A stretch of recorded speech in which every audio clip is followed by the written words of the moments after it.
തദ്ദേശ സ്ഥാപനങ്ങളുടെ plan fund വെട്ടിക്കുറച്ച UDF സർക്കാർ നടപടിക്കെതിരെ വൻ പ്രതിഷേധവുമായി LDF. ഇന്ന് തിരുവനന്തപുരത്ത് കോർപ്പറേഷൻ നഗരസഭാ കൗൺസിലർമാരുടെ സെക്രട്ടേറിയറ്റ് മാർച്ച് പ്രതിപക്ഷ നേതാവ് പിണറായി വിജയൻ ഉദ്ഘാടനം ചെയ്യും.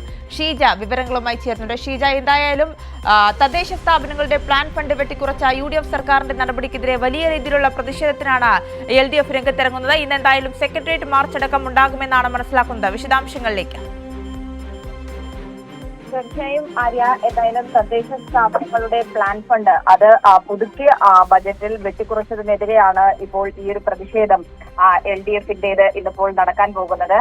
അതിൽ പ്രധാനമായും കഴിഞ്ഞ ഒരു 30 വർഷമായി സർക്കാരിന്റെ ബജറ്റ് വിഹിതത്തിന്റെ 30% അത് വാർഷിക പദ്ധതി രൂപീകരണത്തിന് നൽകി വരുന്നതാണ്. അതിന്റെ ഭാഗമായി തന്നെയാണ് കഴിഞ്ഞ സർക്കാരിന്റെ കാലയളവിൽ മുൻ ഗവൺമെന്റിന്റെ ഏറ്റവും അവസാനത്തെ ബജറ്റിലടക്കം 692 കോടി രൂപ ഈ ഇനത്തിൽ വകയിരുത്തുകയും ചെയ്തിരുന്നു. പക്ഷേ പുതുക്കിയ ബജറ്റിൽ ഇത് വെട്ടിച്ചുരുക്കി 177 കോടി രൂപയാക്കി മാറ്റിയിരുന്നു.